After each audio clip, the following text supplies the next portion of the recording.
नमस्कार, news point लेकर हाजिर हूं मैं राजीव। दोस्तों, बिहार में महागठबंधन के सामने अब एनडीए का डर खुलकर दिखाई दे रहा है। कल यानी 24 सितंबर को पटना में कांग्रेस कार्य समिति यानी CWC कांग्रेस वर्किंग कमेटी की बैठक होने जा रही है। इसके लिए तमाम दिग्गज नेता पटना पहुंच रहे हैं और पटना की सड़कों पर कांग्रेस ने पोस्टर बैनर भी लगाए, लेकिन नीतीश सरकार उन पोस्टर्स और बैनर्स को उतारने में लगी हुई है। इसके कुछ वीडियो भी सामने आए हैं और उन वीडियो को भी हम आपके सामने पेश करेंगे।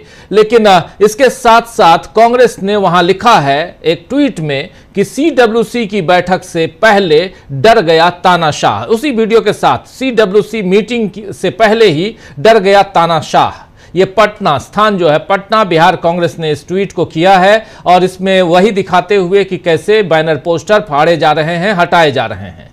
कांग्रेस कार्य समिति यानी कांग्रेस वर्किंग कमेटी की बैठक से पहले मोदी या नीतीश कितना डरे हैं ये तो वक्त बताएगा दोस्तों। लेकिन यहां यह जानना जरूरी है कि आजादी के बाद कांग्रेस पहली बार पटना में यह बैठक करने जा रही है। आपको बता दें कि 85 साल पहले, जी हां, आज से 85 साल पहले 1940 में पटना में CWC की बैठक हुई थी। तब का दौर भी बहुत महत्वपूर्ण था। उस समय भारत और दुनिया के हालात अलग थे, दूसरा विश्व युद्ध चल रहा था और उस बैठक में कांग्रेस ने, जो पटना में बैठक हुई थी 1940 में, उस बैठक में कांग्रेस ने ब्रिटिश सरकार की युद्ध नीतियों के विरोध और देशव्यापी असहयोग आंदोलन पर चर्चा की थी। 1940 को पटना के इस सदाकत आश्रम में हुई CWC की बैठक में जिन बड़े नेताओं ने हिस्सा लिया उनमें महात्मा गांधी, डॉक्टर राजेंद्र प्रसाद, जवाहरलाल नेहरू, सरदार वल्लभ भाई पटेल, मौलाना अबुल कलाम आजाद, प्रोफेसर अब्दुल बारी, श्री कृष्ण सिन्हा जो बाद में बिहार के पहले मुख्यमंत्री बने, और उस दौर के दूसरे प्रमुख कांग्रेस नेता भी पटना में मौजूद थे। बात 85 साल पहले की है और 85 साल बाद यानी अब 2025 में फिर बैठक होने जा रही है। अब उसी ऐतिहासिक जगह पर कांग्रेस इतिहास दोहराने जा रही है और इस मौके पर कांग्रेस का जोश बता रहा है कि इस बार एनडीए के लिए सत्ता में लौटना मुश्किल होगा, आसान नहीं होगा। आज ही जेडीयू के पूर्व विधायक श्याम बिहारी प्रसाद ने अपनी पार्टी से इस्तीफा देकर कांग्रेस का हाथ थाम लिया है। ये जरा विजुअल भी यहां दिखाना चाहता हूं। वैसे जरा तो ये विजुअल्स जरा स्क्रीन पर ले आइए। और वैसे चुनावों से पहले ऐसे दल बदल सामान्य बात होती है दोस्तों, लेकिन जब विपक्ष में बैठे दलों के साथ सत्तारूढ़ दल के लोग जाने लगे तो समझ लेना चाहिए कि अब हवा का रुख बदल चुका है। कांग्रेस का तो दावा है कि कल की बैठक से न केवल बिहार बल्कि देश में भी बदलाव होगा, क्योंकि इस बैठक में वोट चोरी और संविधान बचाओ जैसे मुद्दों के साथ बिहार से जुड़े मुद्दे जैसे बेरोजगारी है, पलायन है, इन सब पर प्रस्ताव पारित हो सकते हैं। आपको बता दूं, ये देखिए, ये पप्पू यादव ने बुके दिया और जब हम बात कर रहे हैं कि ये और कांग्रेस प्रवेश, आपको बता दूं दोस्तों कि 2023 में तेलंगाना चुनाव से पहले कांग्रेस ने ऐसी ही एक बैठक की थी हैदराबाद में, जिसके बाद पूरे तेलंगाना में कांग्रेस की हवा बनी और पार्टी सत्ता में आई। तेलंगाना में कांग्रेस ने 45 सीटों का इजाफा किया और उसकी सीट 19 से बढ़कर 64 हो गई।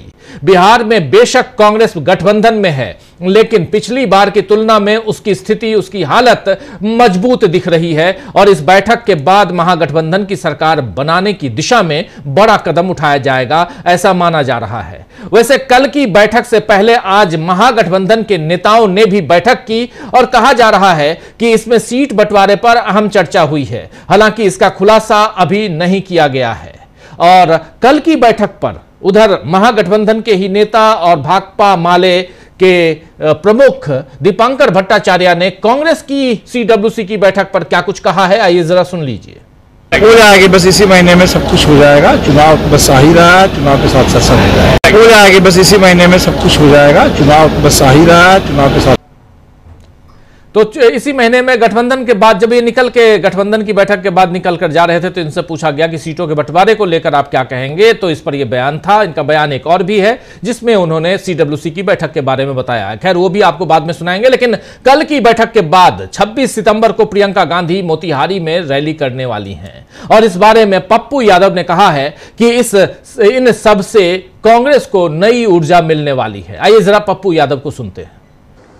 कि हर परिस्थिति में प्रियंका गांधी जी की रैली, राहुल गांधी जी के यात्रा और सीडब्ल्यूसी की बैठक के बाद मील का पत्थर साबित हो और हम पुनः कांग्रेस का पुनर्निर्माण, पुनर्गठन और कांग्रेस वर्कर की खोई हुई सम्मान और आम आदमी जो उब चुके हैं 16 साल की गलत सरकार के फैसले से, ना तो पूंजी निवेश हुआ, 3.5 से 4.25 करोड़ लोगों का पलायन, कोरोना में बिहार के साथ सौतेलेपन का व्यवहार, मोतिहारी की सारी फैक्ट्रियों को डबल इंजन की सरकार में बीजेपी के वर्कर ने मोतिहारी चीनी मिल से लेकर लगभग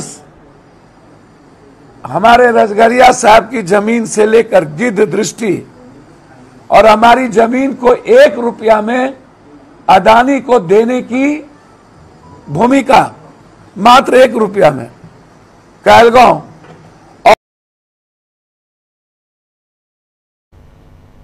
आपको बता दूं कि वोटर अधिकार यात्रा के बाद अब राहुल गांधी वोट चोर गद्दी छोड़ के नाम पर हस्ताक्षर अभियान भी शुरू करेंगे जो 15 अक्टूबर तक चलेगा। इस अभियान के जरिए कुल 5 लाख हस्ताक्षर कराने का लक्ष्य रखा गया, टारगेट रखा गया है और ऐसा माना जा रहा है कि इन हस्ताक्षरों, इन सिग्नेचर्स के बाद बीजेपी के खिलाफ माहौल बनेगा।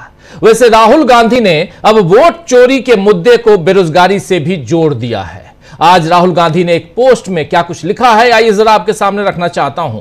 उस पोस्ट में राहुल गांधी लिखते हैं कि भारत में युवाओं की सबसे बड़ी समस्या बेरोजगारी है और इसका सीधा रिश्ता वोट चोरी से है। जब कोई सरकार जनता का विश्वास जीतकर सत्ता में आती है तो उसका पहला कर्तव्य होता है युवाओं को रोजगार और अवसर देना, लेकिन बीजेपी चुनाव ईमानदारी से नहीं जीतती। वो वोट चोरी और संस्थाओं को कैद करके सत्ता में बने रहते हैं। इसीलिए बेरोजगारी 45 साल के उच्चतम स्तर पर पहुंच चुकी है। इसीलिए नौकरियां घट रही हैं, भर्ती प्रक्रियाएं ध्वस्त हो गई हैं और युवाओं का भविष्य अंधेरे में धकेला जा रहा है। इसीलिए हर परीक्षा पेपर लीक और हर भर्ती भ्रष्टाचार की कहानियों से जुड़ी रहती हैं। देश का युवा मेहनत करता है, सपने देखता है और अपने भविष्य के लिए संघर्ष करता है, लेकिन मोदी जी सिर्फ अपनी पीआर और सेलिब्रिटीज से अपना गुणगान करवाने और अरबपतियों के मुनाफे में व्यस्त हैं।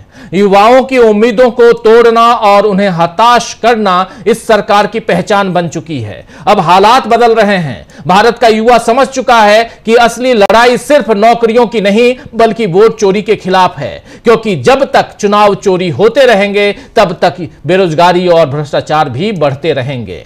अब युवा न नौकरी की लूट सहेंगे न वोट की चोरी। भारत को बेरोजगारी और वोट चोरी से मुक्त करना ही अब सबसे बड़ी देशभक्ति है। तो बीजेपी के खिलाफ माहौल बन चुका है और इसीलिए बीजेपी के तमाम नेता ध्यान भटकाने के लिए जीएसटी के गुणगान में भी लगे हुए हैं। सब ये बताने में लगे हैं कि देश को इतना बड़ा तोहफा किसी और सरकार ने नहीं दिया। हालांकि विपक्ष भी इसकी पोल खोल रहा है। संजय सिंह ने आज साफ साफ कह दिया है कि यह बचत उत्सव नहीं है बल्कि चपत उत्सव है। आइए जरा सुन लीजिए आम आदमी पार्टी के नेता और सांसद संजय सिंह क्या कह रहे हैं, सुनिए। और जरा सावधान रहिएगा, ये बचत उत्सव है कि चपत उत्सव है, इसको समझ लीजिएगा। कच्चे माल पे टैक्स बढ़ा के 18% कर दिया जा रहा है और जिससे जब वो माल तैयार हो रहा है तो उस पर 0% कर दिया जा रहा है। 5% से घटा के 0% कर दिया जा रहा है अंतिम माल पे, और कच्चे माल पे जिससे वो माल तैयार हो रहा है उस पर बढ़ा के 12 से 18% कर दिया जा रहा है। तो कहीं ऐसा ना हो कि जब अंतिम महीने में आप पूरा गुणा भाग लगाने लगे तो पता चला बचत उत्सव का चपत उत्सव हो गया। इसलिए जरा सावधान रहिएगा। मोदी जी जब जब कोई उत्सव बनाते हैं मैं तो बहुत सावधान हो जाता हूं, क्योंकि भारतीय जनता पार्टी के चीफ हैं वो, तो कब कब क्या बोलेंगे, क्या कहेंगे, क्या आज से उत्सव मनवा देंगे, बाद में आप पता चला बिहार का परिणाम आया, बिहार का चुनाव का रिजल्ट आप देख के घर पहुंच रहे हैं और तुरंत फिर आ गए प्रधानमंत्री जी 8 बजे शाम को, बोले भाइयों बहनों राष्ट्र के लिए अब जरूरी हो गया आपका जेब फिर से काटना है। क्या भरोसा है? पता चला बिहार चुनाव का रिजल्ट देख के आप लोग अपने अपने घर में पहुंच रहे, रात में 8 बजे फिर टीवी पे आ गए। तो साफ साफ यहां संजय सिंह हमला बोलते हुए नरेंद्र मोदी पर, उनकी पार्टी पर और खासकर बजट उत्सव जो मना रही है कांग्रेस, बीजेपी उसे चपत उत्सव कह रहे हैं। और ऐसे बहुत सारे नमूने, बहुत सारे एग्जाम्पल्स आप तक आएंगे जहां पर ऐसे घालमेल किए गए हैं इस बजट, इस जीएसटी में। जो जीएसटी है उसमें जीएसटी में बदलाव, उसके स्लैब में बदलाव, लेकिन कुछ ऐसा किया गया है जिसमें गड़बड़ियां हैं, वो हम तक भी आ रही हैं। उन चीजों को हम आप तक पहुंचाएंगे आने वाले समय में। लेकिन इन सब के बीच बिहार का चुनाव मुख्य मुद्दा है और बिहार के चुनाव से पहले क्या नरेंद्र मोदी को इससे फायदा होगा, यह भी एक बड़ा सवाल। लेकिन उससे पहले अगर सवालों की बौछार करें तो 80 साल 85 साल बाद जब कांग्रेस बिहार में सीडब्ल्यूसी की कल बैठक करने जा रही है, तो किन मुद्दों के लिए यह बैठक होने जा रहे हैं और होने जा रही है और इसमें कौन कौन से मुद्दे आएंगे। और उससे भी बड़ा सवाल यह है कि बिहार में एनडीए के अंदर आखिर क्यों घमासान मचा हुआ है। देश में तेजी से बदल रहा है सियासी माहौल और राहुल गांधी का नया प्लान आया है सामने। इन सब की चर्चा करेंगे। आइए जरा हमारे तमाम वरिष्ठ साथियों से आपकी मुलाकात करवाता हूं। हमारे देखिए इस वक्त 4 वरिष्ठ साथी जुड़े हुए हैं। अमलिंदु उपाध्याय जी हैं, प्रशांत टंडन जी हैं, शकील अख्तर जी हैं और प्रफुल्ल कोलखियान जी हैं। आप चारों का स्वागत इस्तकबाल है। स्वागत इस्तकबाल आप तमाम दोस्त साथी शुभचिंतक आप सबका जो अब तक जुड़ चुके हैं, उनका भी, जो जुड़ने वाले हैं उनका भी। सीधा आना चाहता हूं शकील जी, पहले आपके पास। पटना चलते हैं आपके जरिए, और क्या कुछ होने जा रहा है कल? राजीव जी, बहुत ही महत्वपूर्ण बैठक होने वाली है।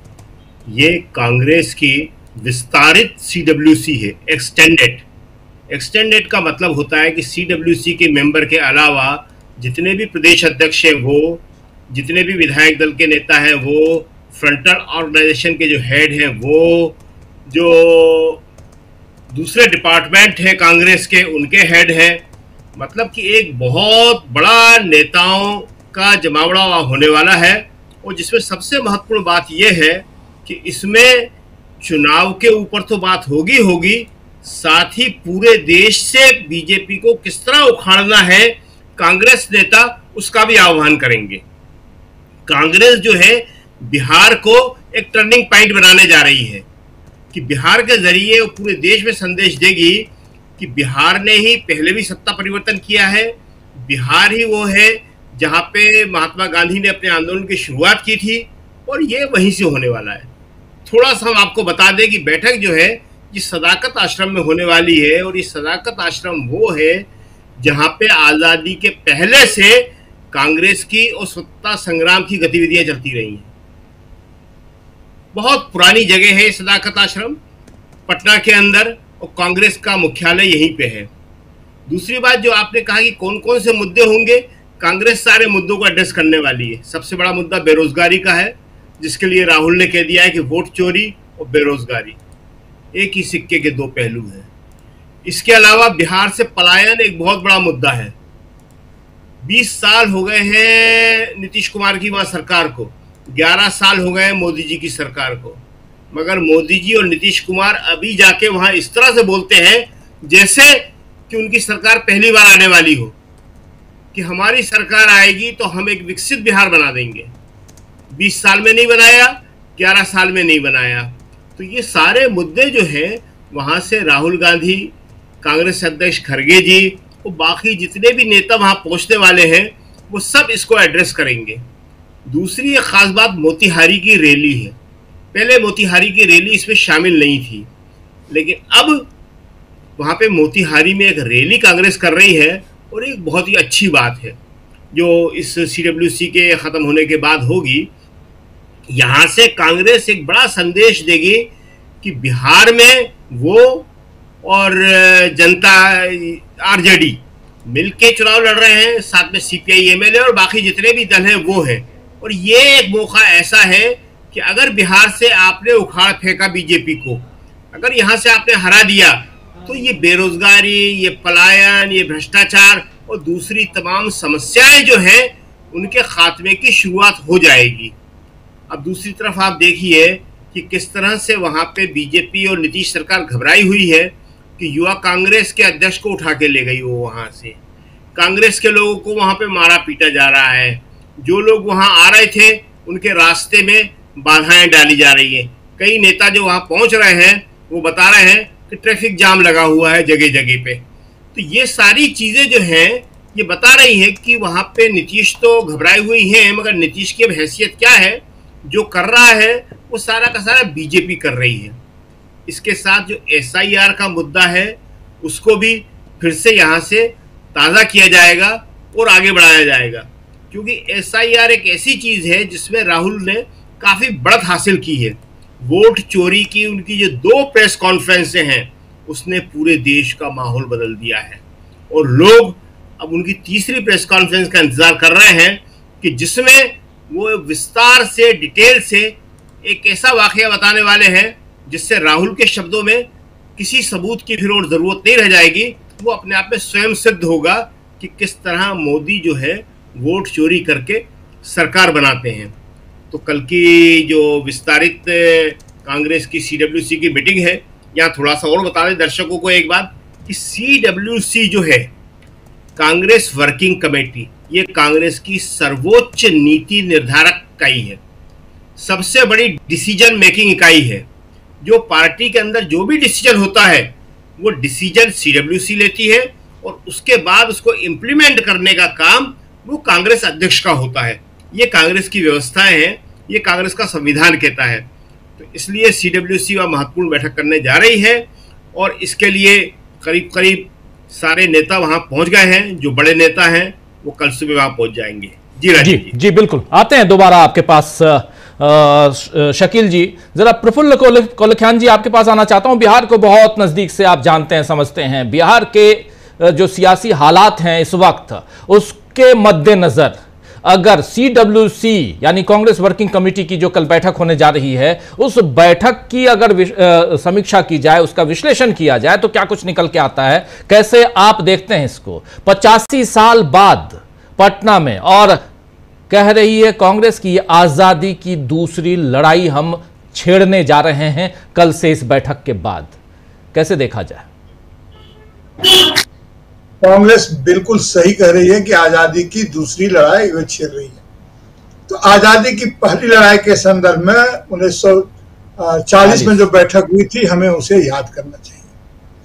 वह द्वितीय विश्व युद्ध का माहौल था और माहौल में जो बहस चल रही थी वह यह कि कांग्रेस को या देश को पूछे बिना भारत को ब्रिटिश सरकार ने युद्ध में शामिल कर दिया था और उसका कांग्रेस विरोध कर रही थी। 1939 के इसी अक्टूबर नवंबर में 1939 के कांग्रेस ने प्रांतीय सरकारों से इस्तीफा दिया था और वो विरोध कर रहे थे, जबकि हिंदुत्व की राजनीति या दक्षिण पंथ की राजनीति करने वाली विश्व हिंदू महासभा और जो हिंदुत्व की राजनीति कर रहे थे उनके पैरोकार, ध्यान रहिए 1939 जब विश्व युद्ध की बात हो रही है और आरएसएस का गठन 1925 में हो चुका था।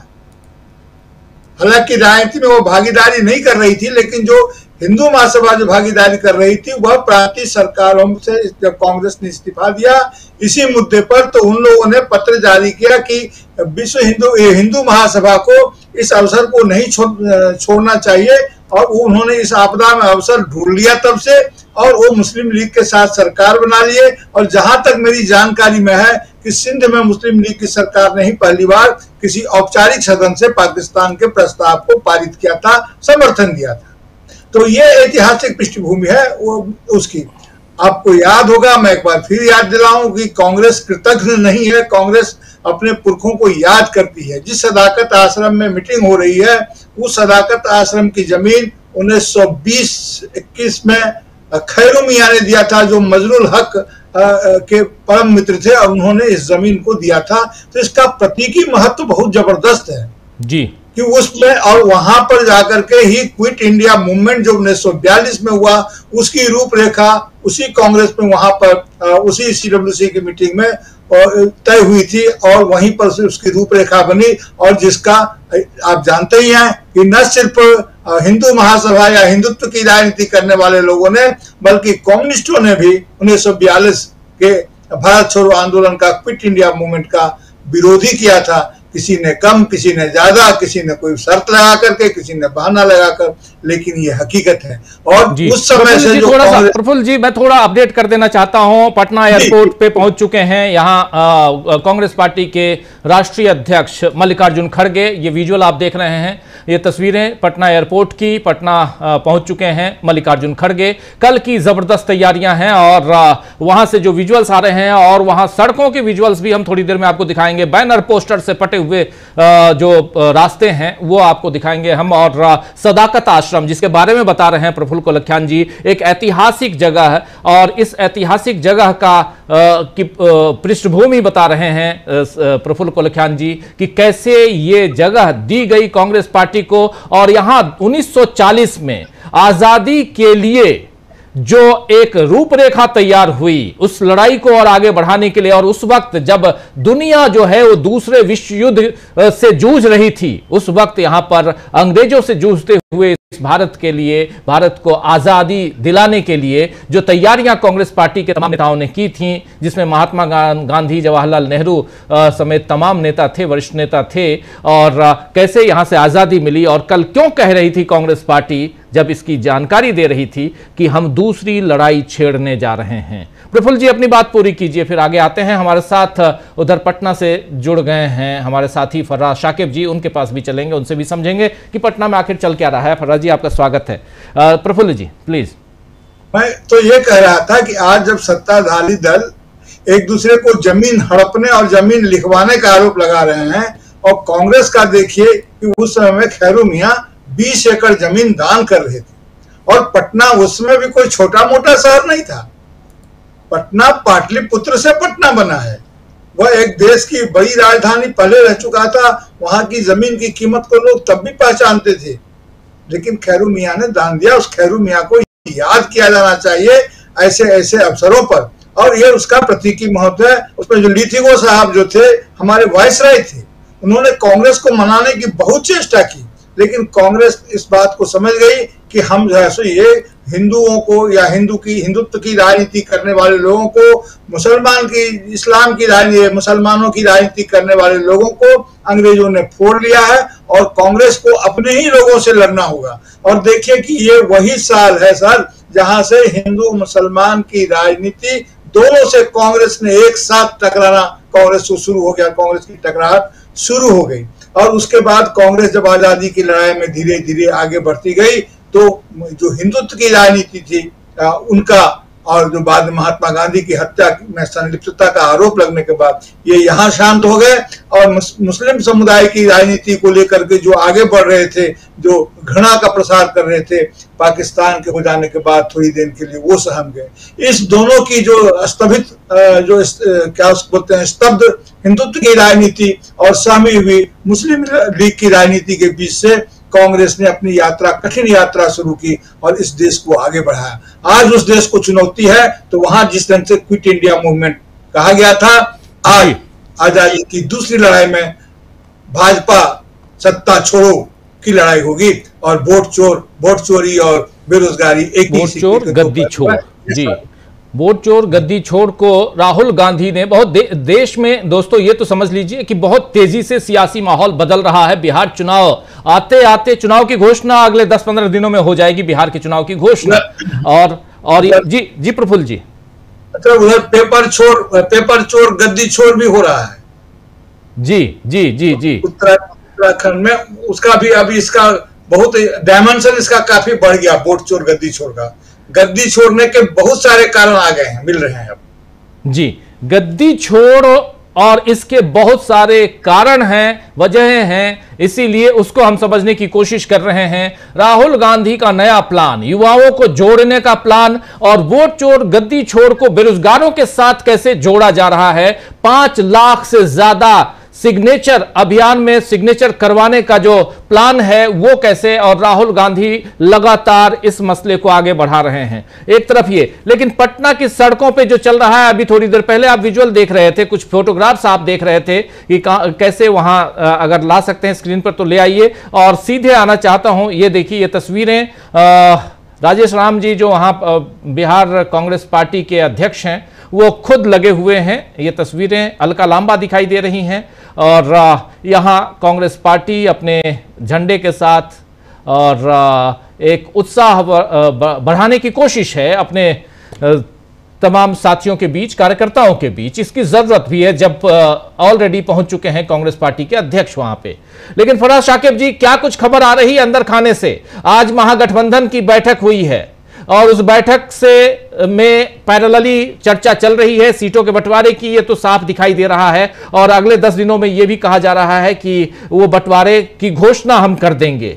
कितना उत्साह है इनमें और महागठबंधन में। और उसके साथ साथ जब कांग्रेस पार्टी एक ऐतिहासिक बैठक करने जा रही है, सीडब्ल्यूसी की बैठक, जैसे शकील अख्तर जी बता रहे थे कि सीडब्ल्यूसी कांग्रेस वर्किंग कमेटी यानी कांग्रेस की सबसे उच्च संस्था जो है वही है कांग्रेस के अंदर की, और वो जो डिसीजन लेती है वो फाइनल डिसीजन होता है। और वैसे में ये बैठक और इसके क्या मायने निकाले जाएं आपके नजरिया, और सबसे बड़ी बात कि इसका क्या इंपैक्ट पड़ने जा रहा है बिहार पर? और सभी पैनलिस्टों को नमस्कार। आवाज आ रही है? जी जी बिल्कुल आ रही है जी।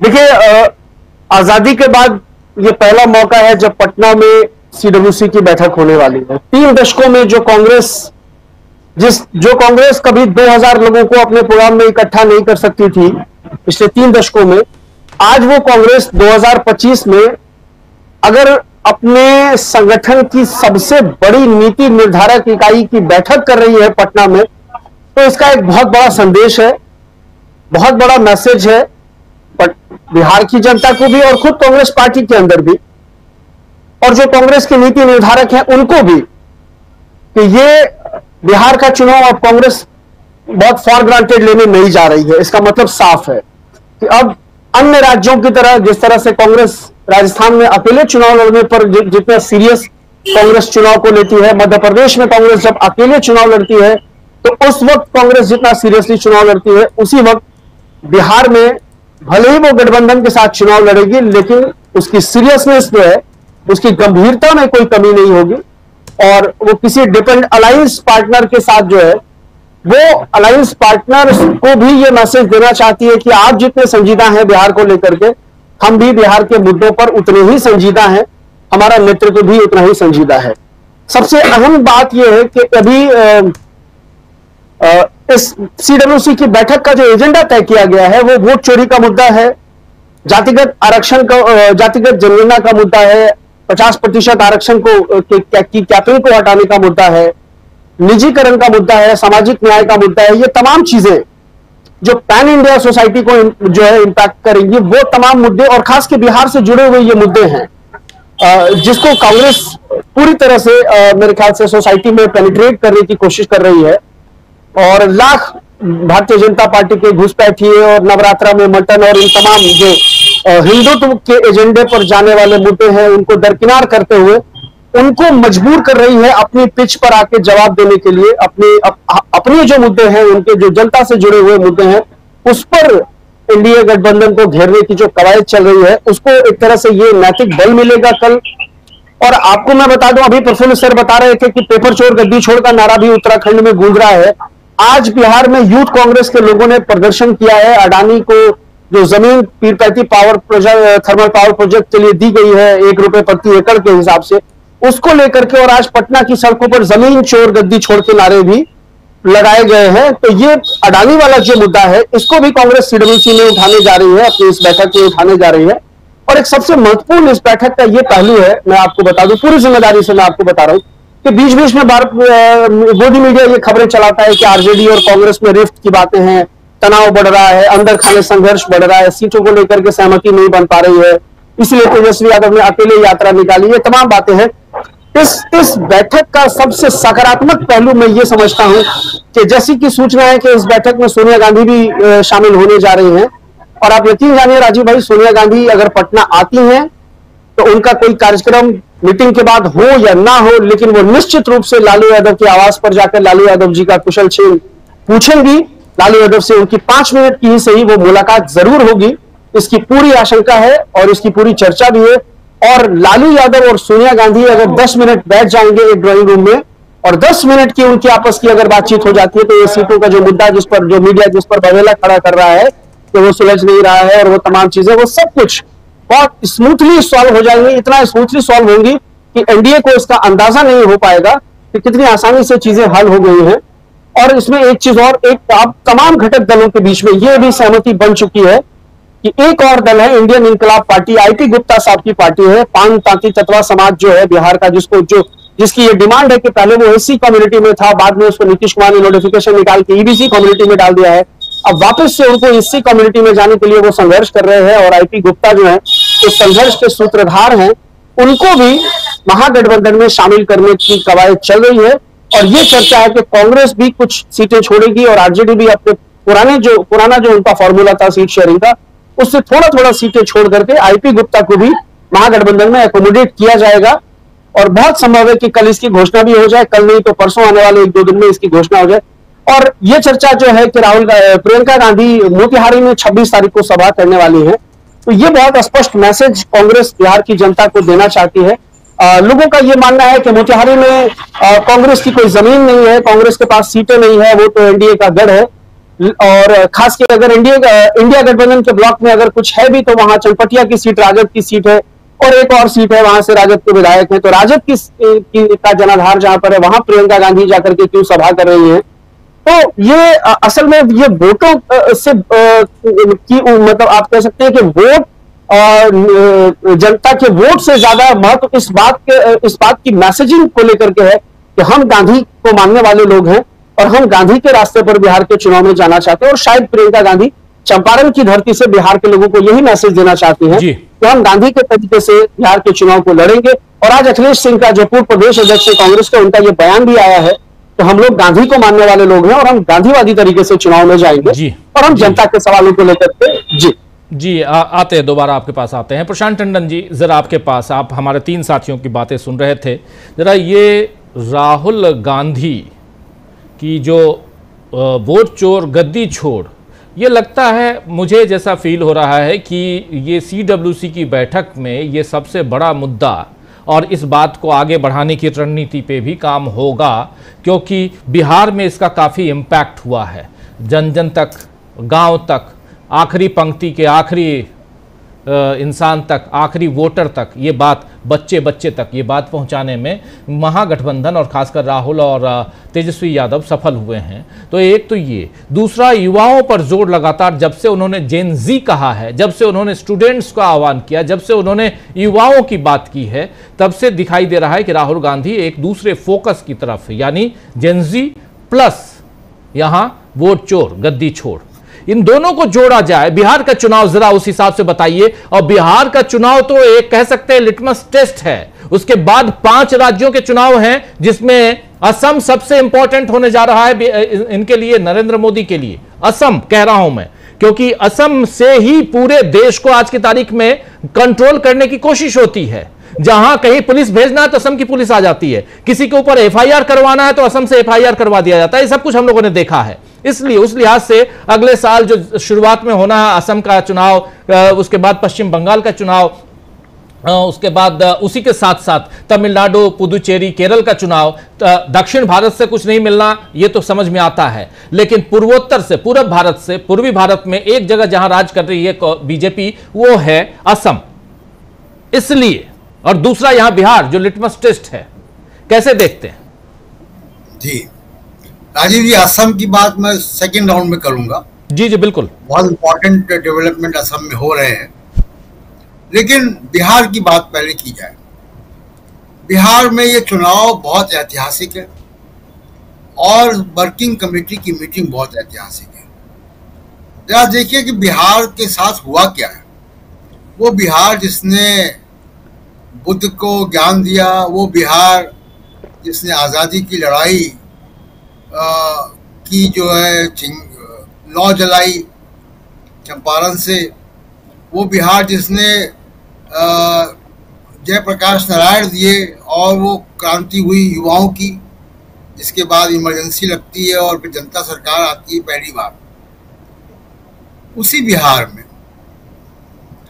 ने कितने नेता, कितने आईएएस ऑफिसर, ब्यूरोक्रेट, डिप्लोमेट्स, पत्रकार, प्रोफेसर दिए।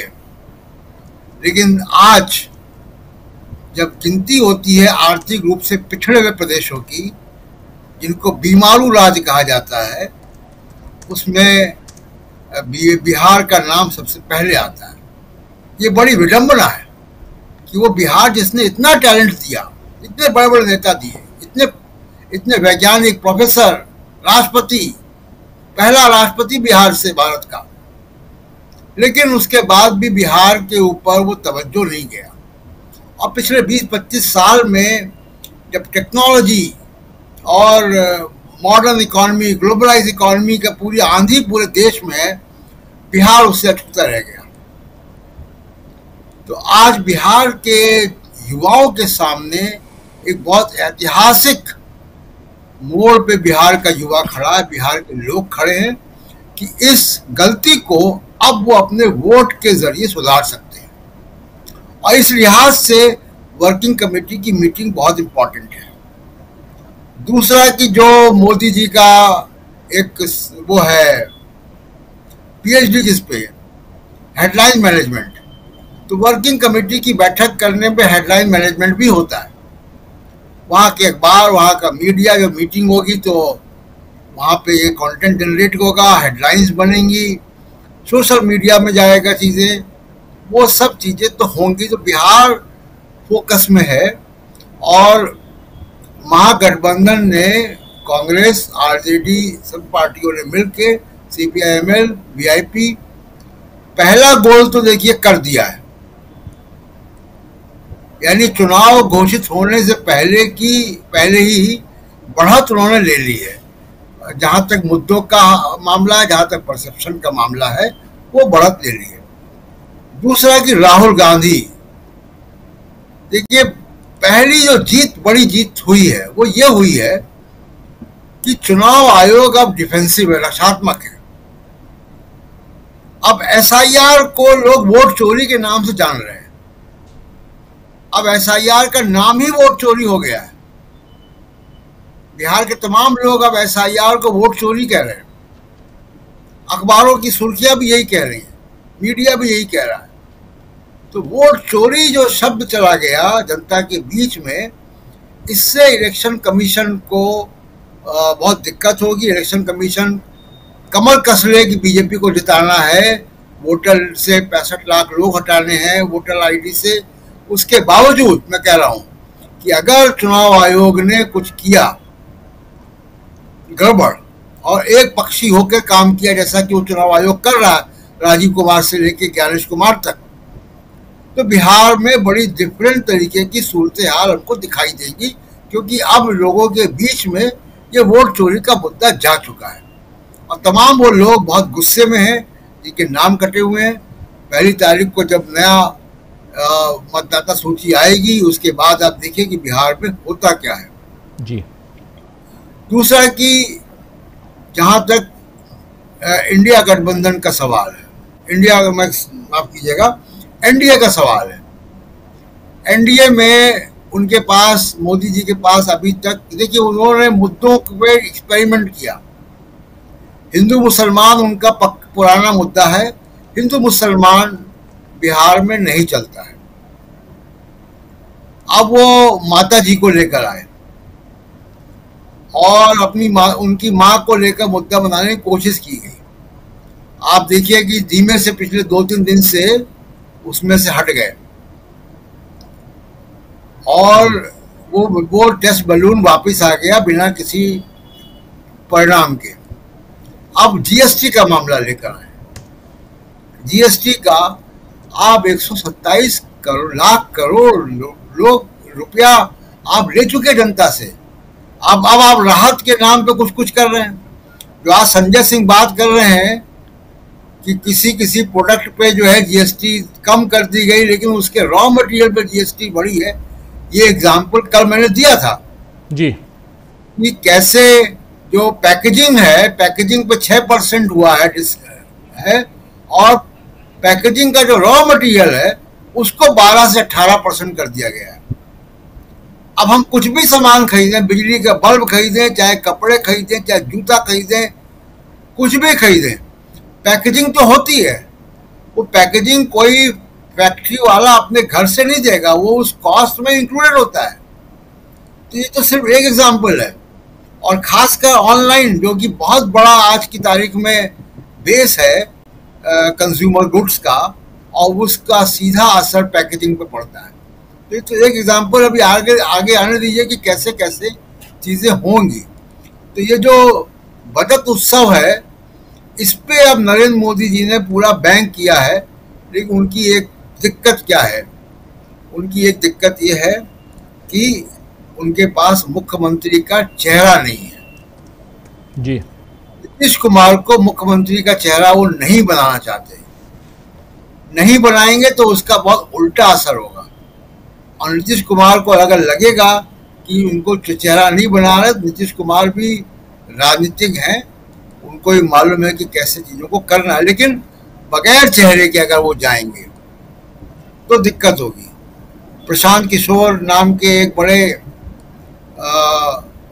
जिसको मैं कहूँ कि बहुत ही संदिग्ध कैरेक्टर हैं वो, उनकी राजनीतिक विचारधारा क्या है, उनके पीछे कौन है, उनको फंडिंग कहाँ से मिलती है, इसका कोई बहुत अता पता नहीं है। अब जिस तरीके से वो बीजेपी के ही या एनडीए के ही उप मुख्यमंत्रियों को निशाना बना रहे हैं, इसका मतलब है कि वो भी ऊपर के इशारे से ही कर रहे हैं ये काम। तो इन दोनों का पत्ता भी साफ है।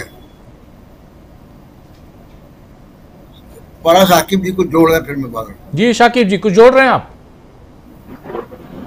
जी प्रशांत से मैं ये कह रहा हूं, देखिए प्रशांत जो प्रशांत किशोर हैं वो जो भी कुछ कर रहे हैं वो ये तय मान करके चलिए कि उनको ऊपर से इशारा मिला है और भाजपा की तरफ से इशारा मिला है।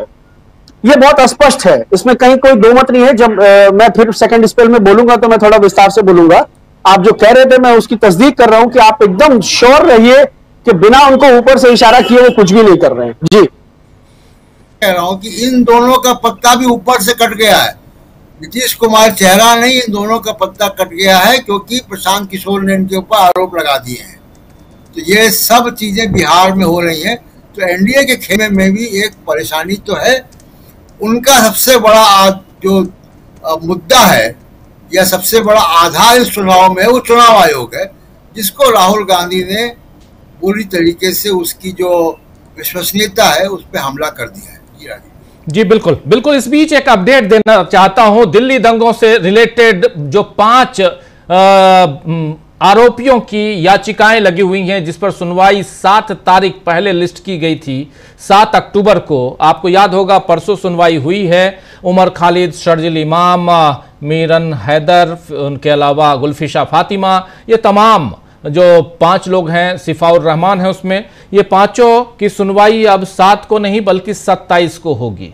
27 अक्टूबर को अभी अपलोड किया गया है सुप्रीम कोर्ट के से ऑर्डर। ये ऑर्डर देखिए, इसमें सुनवाई अगली हियरिंग 27 तारीख को होगी। 27/10/2025 को सुनवाई होगी, जो पहले 7 तारीख को इशू नोटिस और इस पे जो है वो सुनवाई होनी है। अगली सुनवाई next date of hearing is October 27th, not October 7th, यानी 7 अक्टूबर नहीं बल्कि 27 अक्टूबर को सुनवाई होगी। दिल्ली पुलिस को नोटिस भेजा गया है, नोटिस का जवाब आएगा। जो पहले कहा गया था कि 7 अक्टूबर से पहले जवाब दे दीजिए, लेकिन अब 7 अक्टूबर नहीं बल्कि 27 अक्टूबर।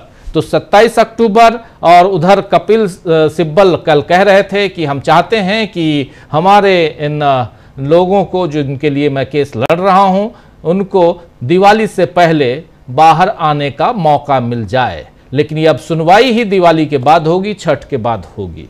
तो आप समझ सकते हैं कि ये कहां जा रहा है मामला, किस दिशा में जा रहा है। 2 जजों की बेंच है उमर खालिद का मामला मैं कह रहा हूं, और चूंकि अभी ये ब्रेकिंग खबर आई है आप तक हम पहुंचा रहे हैं और इसलिए बहुत महत्वपूर्ण है। प्रशांत जी अपनी बात पूरी कीजिए, फिर आते हैं अमलेंदु उपाध्याय जी के पास। प्रशांत जी की आवाज अनम्यूट कीजिए प्रशांत जी। ये जो सुनवाई टली है उसके पीछे भी बिहार ही कहीं ना कहीं कारण है। जी राजीव जी आप बिल्कुल सही कह रहे हैं। हो सकता है बिहार चुनाव बहुत बड़ा कारण, और आखिर bail is rule and jail is exception जो कहा जा रहा था, और क्या यही हो रहा है यहां पे। और हम इंतजार करेंगे। बिना सुनवाई की तारीख बढ़ गई, अब इससे आगे क्या कहा जा सकता है। सुनवाई हुई नहीं, तारीख आगे। चलिए आज अपलोड सुप्रीम कोर्ट माननीय उच्चतम न्यायालय पर कितनी टिप्पणी की जाए कम है, और करना भी नहीं चाहिए ऐसा कहा जाता है। जानकार, कानून के जानकार लोग यही बात कहते हैं, मान लेता हूं।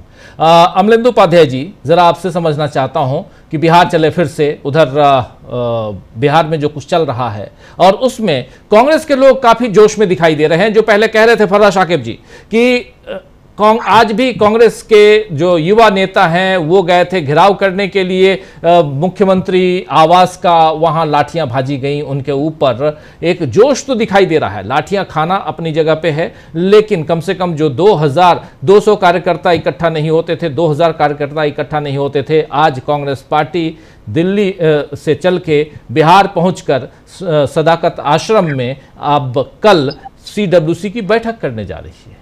कैसे देखते हैं आप? राजीव जी इस पे बात करते हैं, लेकिन जो ये सुप्रीम कोर्ट का आया है, पहले थोड़ी सी एक लाइन की टिप्पणी इस पे कर नहीं, आप 2 लाइन कीजिए। ये राजीव जी जब से सुप्रीम कोर्ट बना है उसके बाद से मुझे लगता है कि पहला अवसर है कि खुली अदालत में जज साहब तारीख लगा दें और रजिस्ट्री उसको आगे के लिए पोस्टपोन कर दे। मुझे जहां तक जानकारी है ये जब से सुप्रीम कोर्ट बना है तब से ये पहला बार है, और सुप्रीम कोर्ट की रजिस्ट्री को लेकर पहले के CJI जो है वो भी कई बार टिप्पणियां कर चुके हैं कि रजिस्ट्री में हो क्या रहा है। तो ये राजीव जी मामला सिर्फ सुनवाई का नहीं है, इसके पीछे क्या है, और बहुत सारे आरोप लगते रहते हैं रजिस्ट्री को लेकर ही कि रजिस्ट्री जो है किसी मंत्री के यहाँ से संचालित होती है, मंत्री जो चाहते हैं वो होता है बहर। आप जज साहब देखें कि उनके आदेश का पालन किस तरीके से हो रहा है, जज साहब को देखना है, ये हम लोगों को नहीं देखना है कि उनके आदेश किस तरीके से जो है रजिस्ट्री उठा के कूड़ेदान में डाल रही। अब राजीव जी जो बिहार में चल रहा है वो बिहार में ये है कि कांग्रेस निश्चित तौर पर काफी ऊर्जा में दिखाई पड़ रही है। राहुल गांधी की वोटर अधिकार यात्रा जो थी उसके बाद और ज्यादा एक तरीके से कहा जाए कि उनमें दम आया है। इससे पहले राहुल गांधी राजीव जी इस साल के शुरुआत से ही लगातार बिहार में अपनी सक्रियता बनाए हुए हैं। ऐसी सक्रियता राहुल गांधी ने तेलंगाना में भी चुनाव से पहले नहीं बनाई थी, जैसी सक्रियता उन्होंने बिहार में बनाई थी। तो इसका मतलब बिहार अब राहुल गांधी के रोड मैप पे प्राथमिकता में है, ये साफ तौर पर समझ में आ रहा है, और उसके परिणाम भी अब दिखाई पड़ रहे हैं। ऐसा नहीं है कि सिर्फ राहुल गांधी जाकर वहां संविधान बचाओ सम्मेलन ही कर रहे हो या वोटर अधिकार यात्रा ही निकाल रहे हो, उसके परिणाम भी जो है वो अब दिखाई पड़ने लगे हैं। और एक बात राजीव जी, जो भारतीय जनता पार्टी लगातार एक नैरेटिव बनाने की कोशिश करती थी कि भाई इनके पास तो तेजस्वी यादव ही चेहरा है और तेजस्वी यादव अगर सरकार बन जाएगी तो लालू राज लौट आएगा, ये जो नैरेटिव बनाने की कोशिश थी उस नैरेटिव को भी कांग्रेस की सक्रियता ध्वस्त करती हुई नजर आती है। तो जो मतदाता जो है जो थोड़ा सा सशंकित रहता भी है तेजस्वी को लेकर, उसको अब ये है कि कांग्रेस यहाँ पर बड़ी एक ताकत के रूप में होगी और सरकार जब बनेगी तो उसमें एक तरीके से देखा जाए तो यानी नकेल कसने की जो स्थिति जो है वो कांग्रेस के हाथ में भी होगी, यानी लगभग बराबरी का भाईचारा जो है वो आरजेडी और कांग्रेस के बीच होगा। तो भारतीय जनता पार्टी का वो नैरेटिव भी ध्वस्त होता हुआ नजर आता है, और भारतीय जनता पार्टी की पूरी राजनीति राजीव जी इसी पर टिकी है कि लालू यादव का बताया जाए कि साहब वो जंगल राज था और नीतीश जी का जो राक्षस राज है उस पर लोगों का ध्यान ना जाने पाए। तो ये पूरी जो थी उसकी बीजेपी की रणनीति है, कांग्रेस उसको भी ध्वस्त करती हुई फिलहाल नजर आती है। तो अब देखना यह है कि कल जब वहां से क्या एजेंडा तय होता है CWC की बैठक में, और वो एजेंडा किन किन चीजों को लेकर होता है। जाहिर सी बात है कि वोट चोरी एक बड़ा मुद्दा है, और वोट चोरी SIR के जरिए भी है, वोट चोरी जिस तरीके से पिछले दिनों हुआ है उसको लेकर भी है, और SIR तो साफ तौर पर वोट डकैती जो है वो कहा जा सकता है कि 65 लाख के तो अपने नाम काट लिए, और 30 सितंबर को जब आएगी लिस्ट तब मालूम पड़ेगा कि 1 करोड़ के और नाम किस तरीके से काट दिए गए हैं। हालांकि अब वो कटेंगे कि नहीं कटेंगे ये आने वाला समय बताएगा, क्योंकि सुप्रीम कोर्ट अब जिस तरीके से टिप्पणियां कर रहा है उससे चुनाव आयोग को एक बात समझ में आ गई है कि चुनाव आयोग का ये गड़बड़ झाला जो है ये चलने वाला नहीं है, और काफी ज्यादा अब दबाव में चुनाव आयोग दिखाई पड़ रहा है।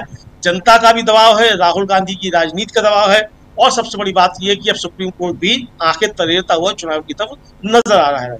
जी जी शकील जी, जरा आपसे भी समझना चाहता हूं, अब जरा राहुल गांधी की स्ट्रेटेजी मुझे समझाइए।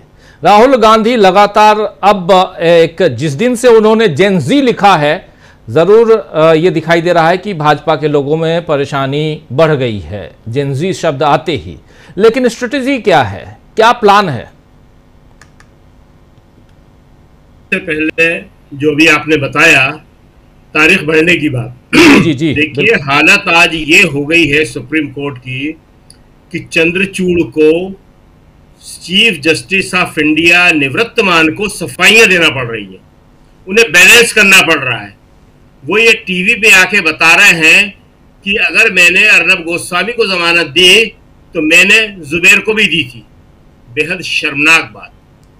चीफ जस्टिस सफाइयां दे रहा है, उसको बताना पड़ रहा है ये सब। न्याय का कोई सिद्धांत यह नहीं कहता है कि आप बैलेंस करो कि मैंने इसको दी है तो इसको भी दी है, और वो कोई जवाब नहीं दे पा रहे कि 5 साल से ये लोग जो है बिना सुनवाई के, बिना चालान के क्यों अंदर बैठे हुए हैं। तारीख पे तारीख, तारीख पे तारीख। तो ये बहुत जरूरी था बताना कि आज तारीख उन्होंने बढ़ा दी है, 27 अक्टूबर कर दी है 7 की, और चीफ जस्टिस को सफाइयां देना पड़ रही हैं। खैर, दूसरी बात, आपने राहुल की बात करी। देखिए, राहुल की हर बात सही साबित हो रही है। लास्ट जीएसटी की बात, राहुल ने क्या कहा था? राहुल का शब्द था गलत जीएसटी लागू की गई है, और वो उसको कह रहा है कि अब हमने इसमें सुधार किया। वो किया या नहीं वो अभी जनता को कुछ दिनों में मालूम पड़ जाएगा कि आज और कल, आज दूसरा दिन है, लोग बाजार में दुकानदारों से लड़ रहे हैं, कहीं पे भी जीएसटी कम नहीं हुई है, उसी पुराने दामों पे सामान मिल रहा है। तो राहुल ने जो जो कहा वो सही साबित हुआ, और अब जनता इस बात का पहली बार इंतजार करने लगी है कि राहुल का ये जो नारा है गद्दी छोड़, वोट चोर गद्दी छोड़, ये कब सही साबित होता है। और यही सबसे बड़ा डर है बीजेपी के अंदर, और यही राहुल की रणनीति है कि इस नारे के इंप्लीमेंट करने का वक्त आ गया है। हमारे दर्शकों को याद होगा, कृषि कानून राहुल ने स्पष्ट शब्दों में कहा था वापस होंगे, काले कानून वापस होंगे। जाति गणना इसी लोकसभा के अंतर्गत, इसी कार्यकाल के अंतर्गत करवाना पड़ेगी, करवाई। चीन घुसपैठ कर रहा है, चीन हमारे लिए सबसे बड़ा खतरा है, वही हुआ। पाकिस्तान नहीं लड़ा था हमसे, अभी जो ऑपरेशन सिंदूर है ये चीन लड़ रहा था हमसे। लॉकडाउन गलत था, नोटबंदी घातक, राफेल पे 2019 में कहा था उन्होंने इलेक्टोरल बॉन्ड पे, और सुप्रीम कोर्ट ने उसको खत्म करवाया। तो ये जो है राहुल अब जो है सीधे सीधे, बिहार तो कर ही रहे हैं, उनका सीधा निशाना है गद्दी छोड़। मोदी जी को अब गद्दी छोड़ना पड़ेगी, मोदी जी को अब हटना पड़ेगा। देखिए, ये जो बिहार गई है कांग्रेस, ये ऐसे ही नहीं गई है कांग्रेस बिहार। सीडब्ल्यूसी की मीटिंग दिल्ली में हमेशा आसान होती है, आमतौर पे दिल्ली में ही होती है, या कभी कोई बड़ा मौका होता है, जैसे गांधी जी का वो था तो कर्नाटक में उन्होंने की थी, बेलगामी में जाके, लेकिन दिल्ली में होती है क्योंकि सुविधा होती है, और ये कोई प्रदर्शन की चीज नहीं होती है, एक बंद कमरे में मीटिंग होती है जिसमें हम प्रेस वालों को भी जाने की इजाजत नहीं होती है। बाद में इसमें क्या हुआ मालूम करना काफी मुश्किल काम होता है। एक ब्रीफिंग होती है जिससे बड़ी औपचारिक बातें हम लोगों को बता दी जाती हैं, लेकिन अंदर क्या हुआ इसके लिए अलग अलग फोन करना पड़ता है सबको, लोग फोन ऑफ करके रखते हैं। तो ये कोई प्रदर्शन की चीज नहीं है, खबरों की चीज नहीं है, ये होती है नीति बनाने की चीज, प्रोग्राम बनाने की चीज कि हमें क्या करना है। सबको खुला बोलने का मौका मिलता है, सब लोग बोलते हैं, कांग्रेस अध्यक्ष को सुनते हैं, नेता प्रतिपक्ष राहुल गांधी सुनते हैं, सोनिया गांधी सुनती है, केसी वेणुगोपाल जो संगठन महासचिव हैं वो सबको नोट करते हैं। तो ये, लेकिन अब बिहार में जाके कांग्रेस क्या बताना चाह रही है कि यहाँ पे कांग्रेस राजद के साथ तेजस्वी यादव के साथ मिलकर चुनाव लड़ने आ रही है, और हम इसलिए यहां कर रहे हैं कि यहां से हम मोदी जी को हटाने जा रहे हैं। तो ये एक अपने आप में बहुत बड़ी चीज है। दूसरी बात, सोनिया गांधी और लालू की मुलाकात का, देखिए 2005 के चुनाव से पहले, विधानसभा के चुनाव से पहले सोनिया और लालू की मुलाकात हुई थी, और उसमें लालू जी ने जो जो कहा था उसमें करीब करीब सब हमको मालूम था और सब हमने लिखा भी और बोला भी। लालू जी ने ही उसमें ये सारे के सारे प्रस्ताव कांग्रेस को दिए थे, और उस पर सोनिया गांधी ने इम्प्लीमेंट किया था, और वहां पे लालू यादव, कांग्रेस और नीतीश कुमार की सरकार बनी थी 2005 में। और 2005 आप याद कर लीजिए पीक टाइम था मोदी जी का। 2004 में जीत के आए थे, लेकिन वहां पे हरा दिया गया था।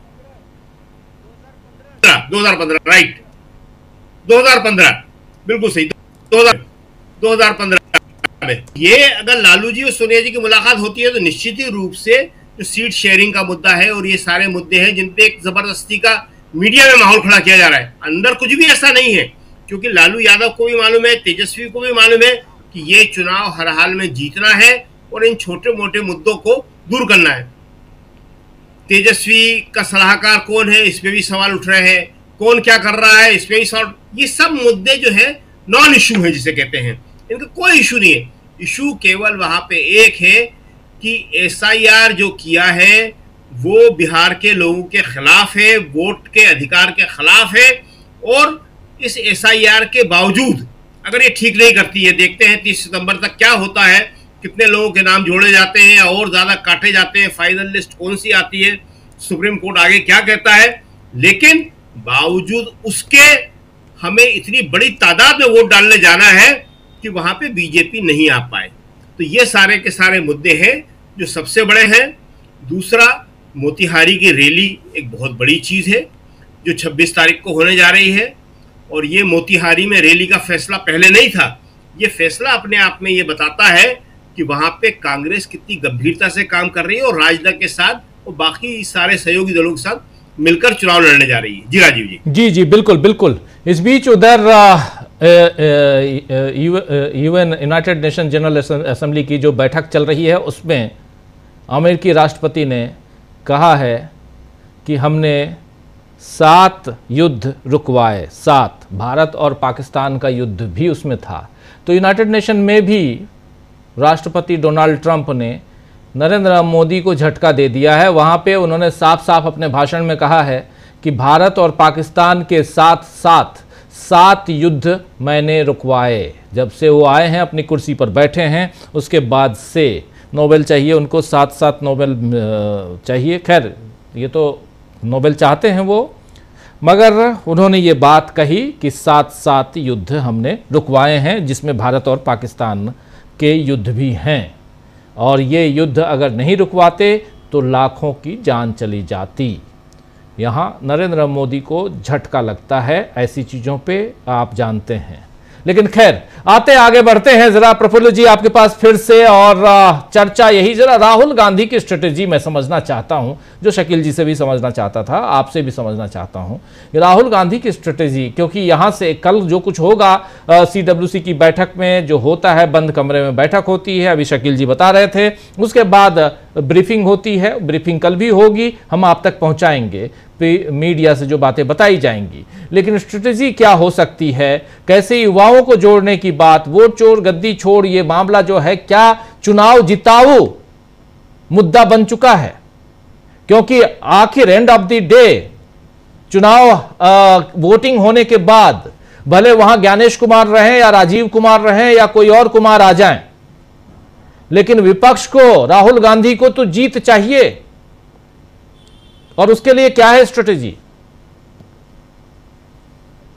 नरेंद्र मोदी जी और राजनीति ने भारतीय जनता पार्टी से चेहरों को गायब कर दिया है। अब भारतीय जनता पार्टी में कोई चेहरा बचा नहीं है, और बिहार में तो और भी बिल्कुल नहीं बचा है। जो दिखते हैं वे चेहरे नहीं है, मोहरे हैं। वे मोहरे की राजनीति कर रहे हैं, चेहरा तो अब उनके पास है ही नहीं, और इसी भीड़ में लगता है उनका अपना चेहरा भी कहीं ना कहीं खो गया है। राहुल गांधी की जब रणनीति पर हम बात करेंगे, देखिए क्या होता है कि अभी जो डेट आगे बढ़ा दिया है ना, बड़ा संवेदनशील मामला है सुप्रीम कोर्ट में। उमर खालिद की बात आप कर रहे हैं? जी जी जी जी। अभी जो है सो आजम खां को जब जमानत मिली है, आजम खां के मामले को लेकर के ही पूरे उत्तर प्रदेश की राजनीति में एक अलग ढंग की सनसनाहट है। और अब अगर यहाँ भी सुप्रीम कोर्ट का क्या फैसला आएगा कहना मुश्किल है, लेकिन अगर ये फैसला आ जाता है तो दोनों तरफ से मामला खुल जाएगा और बात दिख जाएगी। अब देखिए क्या कहता है। लेकिन मैं ये कहता हूं कि देखिए ऐतिहासिक क्षण की जो संवेदनशीलता है, इतिहास की संवेदनशीलता से जो परिचित नहीं होते हैं, वो आने वाले जो इतिहास इस समय बन रहा है उस इतिहास को भी, उसकी भी अनुभूति को ठीक ढंग से ग्रहण नहीं कर पाते हैं। मोतिहारी में जो प्रियंका गांधी जी आ रही हैं, यह एक ऐतिहासिक अनुभव है। ये ऐतिहासिक अनुभव मैं क्या कह रहा हूं और क्यों कह रहा हूं कि जहां सदाकत आश्रम है वहीं समस्तीपुर में पूसा के पास कस्तूरबा गांधी ट्रस्ट भी है। बहुत कम लोग जानते हैं कि 22 फरवरी 1944 को कस्तूरबा का बा का निधन हो गया था आगा खां पैलेस जेल में पुणे में, और उसके बाद खुद महात्मा गांधी ने इस ट्रस्ट की स्थापना की। मैंने वो जगह देखी है, वहां चरखा आंदोलन का बहुत बड़ा केंद्र पूसा में वो है। 8 एकड़ जमीन है जो ब्रजकिशोर बाबू ने और फूलमती देवी ने दान दिया था। और वहां पर कस्तूरबा गांधी को लोग अलग ढंग से याद रखते हैं। महिला सशक्तिकरण का मुझे लगता है कि पूरी दुनिया में शायद ये पहला बड़ा केंद्र इस ढंग से स्थापित हुआ था। तो उस जब आ रही हैं प्रियंका गांधी तो उसके ऐतिहासिक संवेदनशीलता को मैं उस तरह से देखना चाहता हूँ। देखिए राहुल गांधी ने एक काम जरूर किया है वोट चोरी या वोट अधिकार की रक्षा की यात्रा करके, कि जो 25 जिलों की जो राजनीतिक यात्रा हुई है, 1300 किलोमीटर की जो यात्रा हुई है, उसने भारत जोड़ो यात्रा, भारत जोड़ो न्याय यात्रा, इन तमाम यात्राओं को एक, जिसको बोलते हैं कि एक जगह ला करके सिंक्रोनाइज करके उसको लोगों के सामने और उनको लोक दृष्टि में ला करके खड़ा कर दिया। पहली बात तो ये, इससे जो राजनीति के माहौल में जो गतिशीलता आई है, उस गतिशीलता में भारतीय जनता पार्टी मुद्दों को समझ ही नहीं पा रही है। वो जो चरखा घूमता है ना, देखते हैं ना मेला ठेला में जो लोग चक्री घुमाते हैं और कहीं 10 रुपया रखो तो कोई इसमें माल आता है, वो चक्री कहाँ रुक जाता है और कहाँ चलने लगता है। जो म्यूजिकल चक्री है राजनीति का, जिसको चक्रव्यूह भी कहा जा सकता है, उसको भारतीय जनता पार्टी समझ नहीं पा रही है। अब अगर प्रशांत किशोर, जैसा शकीब साहब कह रहे थे, प्रशांत किशोर के पीछे अगर भारतीय जनता पार्टी है, तो अब बताइए कि वो तो जो आरोप लगा रहे हैं इसका जवाब भी भारतीय जनता पार्टी और पूरे एनडीए को देना है जी। तो अपने ही सिर पे वो चोट ले रहे हैं। हमारे गांव में पहले होता था, 30 सेकंड और लूंगा, हमारे गांव में पहले होता था जब कोई मुकदमा लड़ना हो तो 4 आदमी खुद ही अपना माथा ईंटा से फोड़ लेता था और कहता था हुजूर इसने मुझे मारा। भारतीय जनता पार्टी वही काम कर रही है, अपना ईंटा फोड़ रही है, सिर फोड़ रही है और आरोप लगा रही है, गाली दिया, मारा, अपशब्द कहा। अरे इसके तो आप मास्टर हैं महाशय, और आपकी हर बात को कहते हैं कि मास्टर स्ट्रोक। स्ट्रोक शब्द जो है कोई अच्छा शब्द नहीं था। ब्रेन स्ट्रोक लोगों को होता था, हार्ट अटैक में स्ट्रोक होता था। इस नई बाजार नीति ने स्ट्रोक को ऐसा लगाया जैसे कोई उपलब्धि है। अरे आपका जीएसटी का स्ट्रोक, किसको स्ट्रोक मार दिया? वो आप ही को स्ट्रोक मारेगा। तो ये मीडिया का ये मामला है। राहुल गांधी इससे मजेदार चीज और क्या हो सकती है कि पिछले 7 साल से आप जीएसटी वसूलते थे और आप जीएसटी बचत उत्सव कर रहे हैं। अभी तक आप वसूलते रहे और आपके मंत्री लोग जो हैं वो सदर बाजार और अलग अलग बाजार में घूम रहे हैं और व्यापारियों के बीच जाके कह रहे हैं कि देखो हम कितना बचत करवा रहे हैं। मतलब इससे ज्यादा दुर्भाग्यपूर्ण इस देश में मतलब समझ में नहीं आता है कि हम लोग कितने महामूर्ख हैं। मतलब सच में सच बताऊं, बहुत खुले तौर पे कह रहा हूं, ऐसा लगता है कि हमसे बड़ा मूर्ख इस दुनिया में कोई है ही नहीं। मतलब हमसे मतलब इस हमारे हिंदुस्तानी 140 करोड़ की जनता, जिसको नरेंद्र मोदी और उनकी सरकार मूर्ख बना रही है, सीधे शब्दों में कहूं, इकोनॉमिस्ट जो लोग हैं वो लोग क्यों नहीं आगे आते हैं, मुझे ये नहीं समझ में आ रहा है। कम से कम नहीं तो निर्मला सीतारमण जी की जो पतिदेव है वो तो मुखर है, वो कम से कम आए बोले। मैं प्रशांत जी आपसे कहूंगा कम से कम उनसे इंटरव्यू लीजिए, बात कीजिए कि आखिर कितनी मूर्खता होगी कि आप अभी तक 7 साल से आप जीएसटी वसूलते रहे, नाको दम करवा दिया। अब आज ही मुझे बताया गया कि राइटिंग पेपर जो है, कागज राइटिंग पेपर, राइटिंग पेपर पे पहले 12% जीएसटी होता था, अब 18% कर दिया। और जो कॉपी है, जो नोटबुक है जो तैयार होके आता है, उसमें 5 से 0 कर दिया। वाह जी वाह। आप वो खरीदने जाओगे, वो महंगा हो गया, कागज महंगा हो गया, उसको आके बनाओगे और आप कह रहे हो देखो जी हमने सस्ता कर दिया। आप तो ऑलरेडी 12 रुपए की चीज को 18 रुपए कर दिया। चलिए मैं परसेंट उस ढंग से बात कर रहा हूं जीएसटी पे। तो इस ढंग से आप मूर्ख बना रहे हैं और उसके बाद आप गली गली, मोहल्ले मोहल्ले, गांव गांव, और उसमें भी बाजार बाजार, गली मोहल्ला नहीं, बाजार बाजार घूमकर ये बता रहे हैं आपकी हमने महा बचत कर दिया है, बचत उत्सव। चल क्या रहा आखिर? इस बीच खबर एक और बता देना चाहता हूं, बहुत मजेदार खबर है। अभी डोनाल्ड ट्रंप साहब का जिक्र कर रहा था मैं, जो कह रहे हैं उधर यूनाइटेड नेशन जनरल असेंबली की जो हर साल बैठक होती है उसमें अभी भाषण दे रहे हैं। नरेंद्र मोदी जी नहीं जा पाए वहां, जाते रहे हैं, भाषण देने की उनकी इच्छा रहती है वहां, लेकिन इस बार नहीं गए हैं। अब क्यों नहीं गए वो जाने। मगर वहां जब भाषण दे रहे थे तो उन्होंने पहली बात तो यही कही डोनाल्ड ट्रंप साहब ने कि 7 बार हमने 7 अलग अलग देशों के युद्ध रुकवाए हैं, जिसमें भारत और पाकिस्तान भी है। और जब ये बोल रहे थे तभी उनका टेलीप्रॉम्प्टर बंद हो गया, जैसे मोदी जी का बंद हुआ करता है। अभी कुछ दिन पहले भी बिहार में बंद हो गया था, तो या असम में बंद हो गया, अभी बंद हुआ डोनाल्ड ट्रंप साहब का। डोनाल्ड ट्रंप साहब ने कहा कि मुझे उससे कोई तकलीफ नहीं है, कोई मुश्किल मुझे नहीं है, मैं ऐसे बिना टेलीप्रॉम्प्टर देखे भाषण दे दूंगा, लेकिन जो टेलीप्रॉम्प्टर चला रहा है वो मुश्किल में फंसने वाला है। जो टेलीप्रॉम्प्टर चला रहा है वो मुश्किल में फंसने वाला है। चलिए ये जानकारी देनी थी। तो एक जानकारी ये, जैसे हमारे यहाँ हमारे देश के प्रधानमंत्री का टेलीप्रॉम्प्टर बहुत सारे साथी जानते होंगे कि जब वो आप भाषण देते हैं दोनों साइड नरेंद्र मोदी ऐसे ऐसे देखते हैं, तो इसका मतलब है वहां लिखा हुआ है, जो एक स्क्रीन पे आता है उसको पढ़ते हैं, कुछ देर इधर देखते हैं, कुछ देर इधर देखते हैं, वो स्क्रीन पे लिखा होता है वही टेलीप्रॉम्प्टर जो पहले प्रॉम्प्ट किया जाता है, मतलब जो आपको बोलना है उसको उस पर लिखा हुआ आता है। हम लोग भी अपने स्क्रीन पे बहुत सारी चीजें देखते हैं और हमारे सामने भी टेलीप्रॉम्प्टर होते हैं। लेकिन यहां पर दूसरी चीज महत्वपूर्ण है कि उमर खालिद, जो दूसरी खबर उमर खालिद, जिसके बारे में हम लोग ही आपके पास परसों खबर लेके आए थे और उसमें साफ साफ कहा गया था ऑर्डर में कि 7 अक्टूबर को अगली सुनवाई होगी। और मैं और अमलेंदु जी हम लोग बैठे हुए थे, हम लोग यही कह रहे थे कि 7 तारीख को तो दूसरी एक और सुनवाई है, SIR को लेकर सुनवाई है, 7 और 8 तारीख लगातार सुनवाई है और जजेज अलग अलग हैं, बेंच अलग है। SIR में बेंच जो है वो जस्टिस सूर्यकांत जो होने वाले चीफ जस्टिस हैं 2 साल तक रहेंगे, जस्टिस सूर्यकांत लीड कर रहे हैं तो, और उनका साथ दे रहे हैं जस्टिस बागची। तो इधर ये जो है यानी उमर खालिद की जो बेंच है वो बेंच है जस्टिस अरविंद कुमार की और अंजारिया की, NV अंजारिया। ये 2 जजेज हैं वहां पे, और लेकिन दोनों अलग अलग बेंच है, अलग अलग जजेज हैं, कोई दिक्कत नहीं है, लेकिन दोनों में कॉमन एडवोकेट्स हैं। इधर भी कपिल सिब्बल हैं, अभिषेक मनु सिंह भी हैं, उधर भी कपिल सिब्बल, अभिषेक मनु सिंह भी हैं। और हम लोग यही चर्चा कर रहे थे कि पता नहीं ये दो अब इनमें सुनवाई कैसे होगी। और इस बीच जो भी है, हो सकता है जूनियर्स को कई बार खड़ा कर देते हैं, लेकिन यहां असिस्टेंट को खड़ा कर देते हैं वकील जो होते हैं। लेकिन यहां पर यह भी कहा गया था जजेस की तरफ से कि जो हम नोटिस जारी कर रहे हैं, जो नोटिस भेज रहे हैं जवाब के लिए दिल्ली पुलिस को, वो उस नोटिस का जवाब हमें 7 तारीख से पहले मिल जाना चाहिए।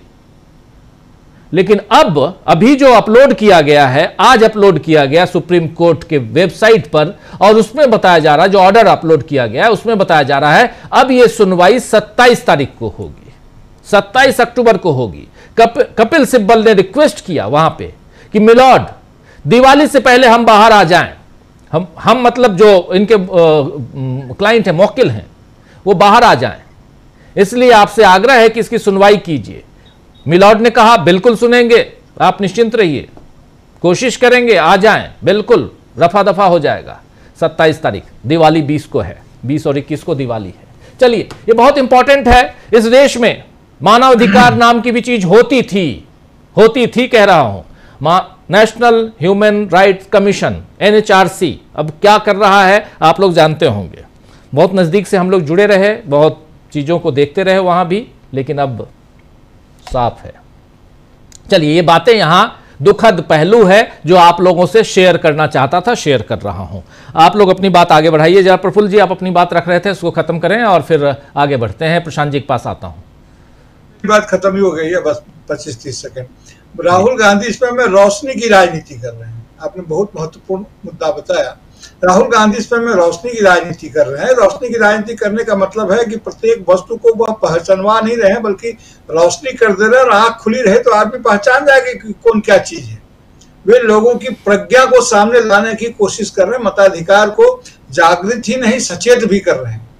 अब देखिए कि एक चीनी कहानी है कि उसमें एक आदमी अंधेरे में बैठा था और रो रहा था, तो एक फरिश्ता आया। आजकल चीन की बड़ी चर्चा है, एक चीनी कहानी सुना देता हूँ कि फरिश्ता आया, उसने कहा क्यों रो रहे हो? तो उन्होंने कहा चारों तरफ अंधेरा है, मुझे जाना है, मैं जंगल से जाऊं कैसे? तो फरिश्ते ने एक रोशनी दिया, उसको एक लालटेन टाइप की चीज दी।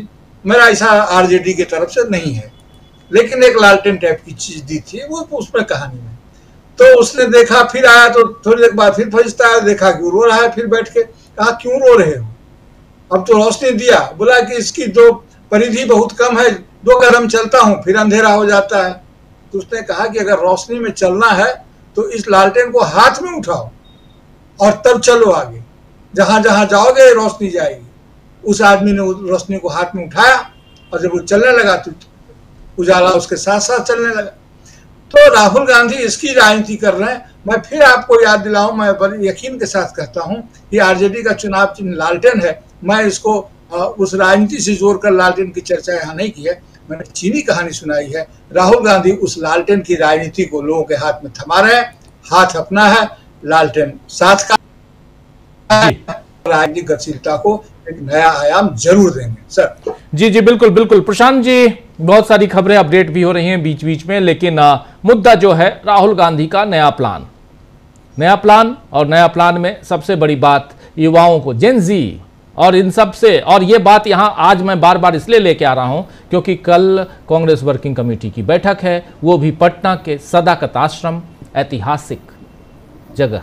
इसलिए राहुल गांधी एक नया प्लान लेकर आए हैं और बूथ रक्षक जी, और वो भी वोट चोरी का ही मामला है और उस पर मैं बात करूंगा। लेकिन ये जो उमर खालिद की बेल और बाकी एक्टिविस्ट की बेल जो बिना ट्रायल के जेल में रखा जा रहा है, ये चौथे चीफ जस्टिस हैं जिनके कार्यकाल में ये केस चल रहा है।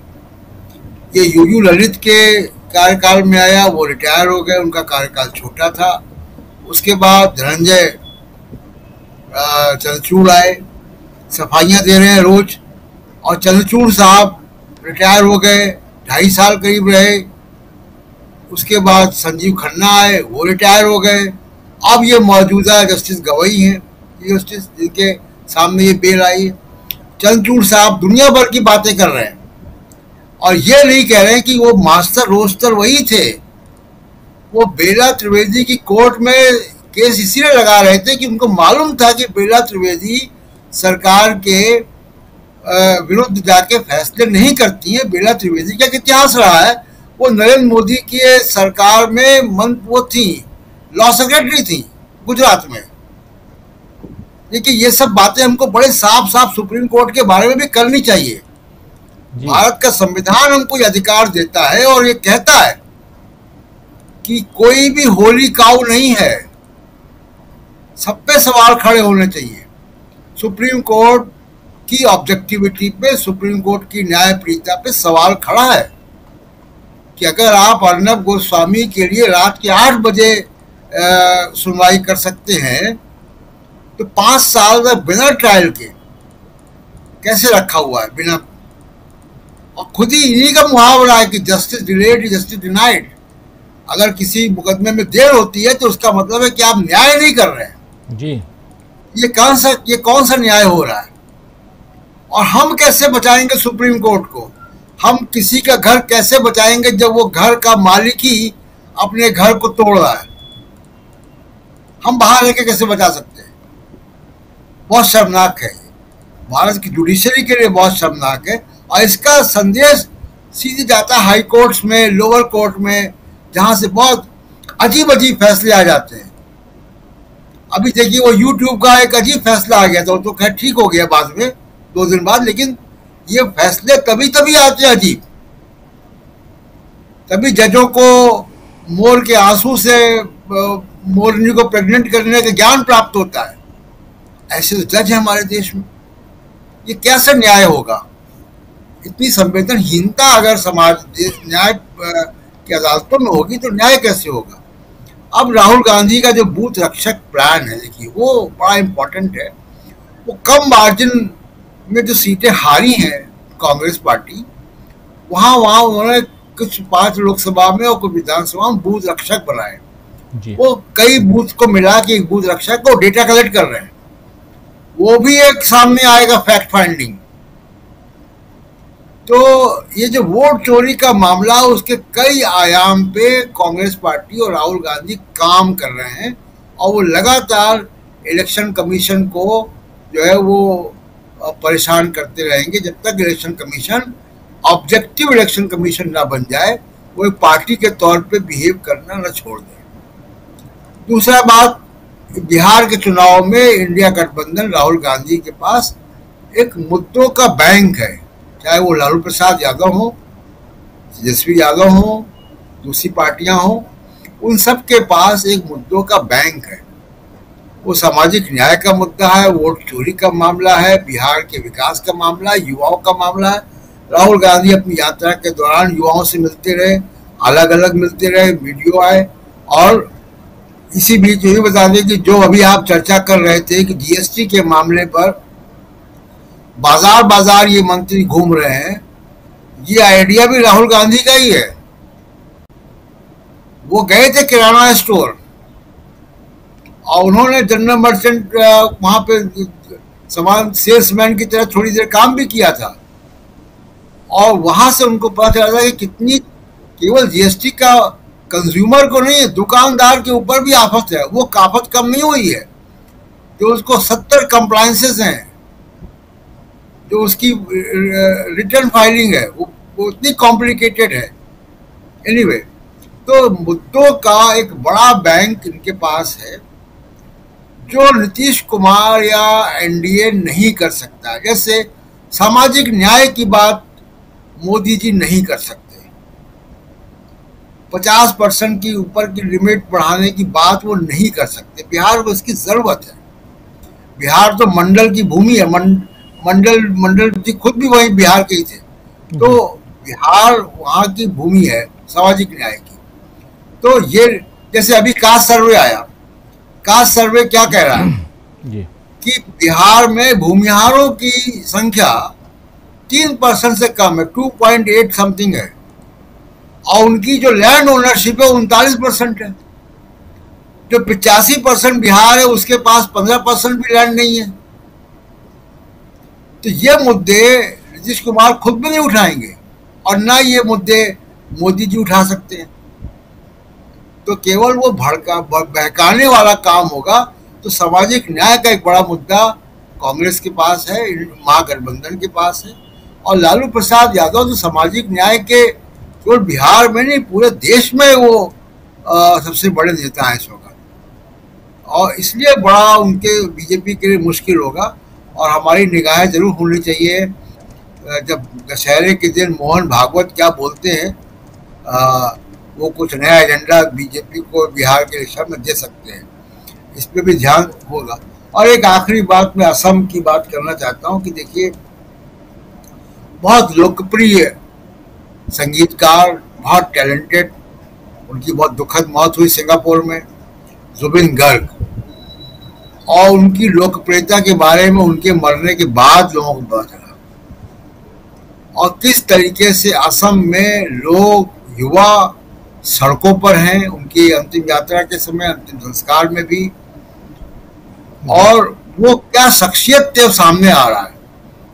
वो सीए एनआरसी के खिलाफ भी बोलते थे, वो सवाल सरकार से करते थे, वो सामाजिक काम भी करते थे, और मजबूरी में हेमंत बिस्वा शर्मा को पूरा इंतजाम करना पड़ रहा है उनकी अंत्येष्टि के लिए, उनके सम्मान के लिए, जो उन्हीं से सवाल पूछते थे। तो असम में जो जन सैलाब उमड़ा है जुबिन गर्ग के मौत के बाद, ये भी काफी कुछ कह रहा है कि वहाँ क्या हो सकता है। जी राजीव जी, बिल्कुल बिल्कुल। अमलेंदु जी, क्लोजिंग कमेंट के लिए आना चाहता हूं आपके पास। अमलेंदु जी का नाम भी ठीक कर लीजिए जरा। और अमलेंदु जी, जरा समझना चाहता हूं आपसे कि क्या कल से कुछ बिहार सहित देश में कुछ परिवर्तन देखेंगे हम, सियासी परिवर्तन? निश्चित तौर पर राजीव जी, कल जो सीडब्ल्यूसी की बैठक बुलाई गई है वो बुलाई ही इसलिए गई है कि परिवर्तन का एजेंडा तय हो और उस पर आगे बढ़ा जाए। तो कल बिहार के संदर्भ में भी परिवर्तन देखने को मिलेगा, देश की राजनीति में भी काफी परिवर्तन देखने को मिल सकता है। कांग्रेस का अंदरूनी स्ट्रक्चर है उसको भी देखा जाएगा, उसमें क्या परिवर्तन होते हैं, उसमें काफी चीजें देखने को मिलेंगी। लेकिन एक चीज साफ समझ में आ रही है कि अब बिहार पहुंचकर जो सीडब्ल्यूसी की बैठक की जा रही है उसका सीधा सीधा संदेश राजीव जी बिहार के चुनाव को लेकर भी है और जो वोट चोरी का मुद्दा राहुल गांधी खड़ा कर रहे हैं उसको लेकर भी है। तो यानी बिहार और देश दोनों जो है वो कांग्रेस के एजेंडे पर साफ तौर पर दिखाई पड़ रहे हैं। तो ये एक चीज साफ समझ में आ रही है। अब बाकी अब 30 सितंबर के बाद जाना है वहां ज्ञानेश कुमार जी को भी राजीव जी बिहार, और उससे पहले 26 तारीख से बताया जा रहा है प्रियंका गांधी वहां कोई यात्रा कर रही हैं।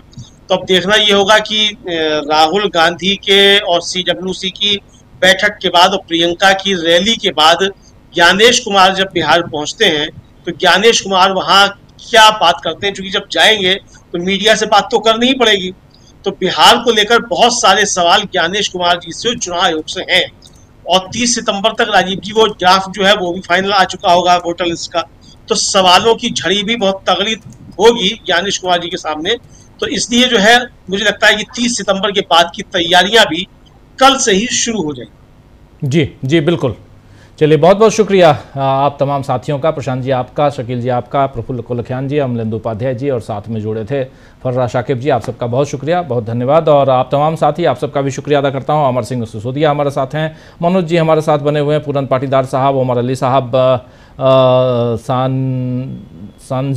संजय कुमार जी हैं, संजय कुमार, और मोहम्मद मूसा भी हमारे साथ बने हुए हैं। नरसिंह कुंदलवाल साहब लिख रहे हैं मोदी शाह और उनके मंत्री, लोकसभा अध्यक्ष, उपाध्यक्ष, राज्यसभा के सभापति, उपसभापति ने संविधान की शपथ ली है पर फिर भी सरेआम झूठ बोलते हैं। जय भीम जय संविधान लिख रहे हैं नरसिंह कुंदलवाल साहब। शिव कुमार पारिक भी हमारे साथ हैं, साइबर दोम भी हमारे साथ बने हुए हैं और मोहम्मद ताहिर भी हैं। प्लीज़ मेरा नाम कमेंट पढ़ो जी, पढ़ लिया आपका नाम मोहम्मद ताहिर।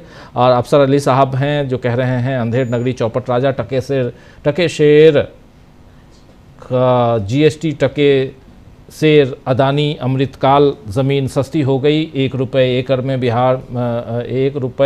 में बिहार में मिल रही है लिख रहे हैं अफसर अली साहब। और मोहम्मद आफ्ताब आलम अंसारी साहब लिख रहे हैं इससे साबित हो गया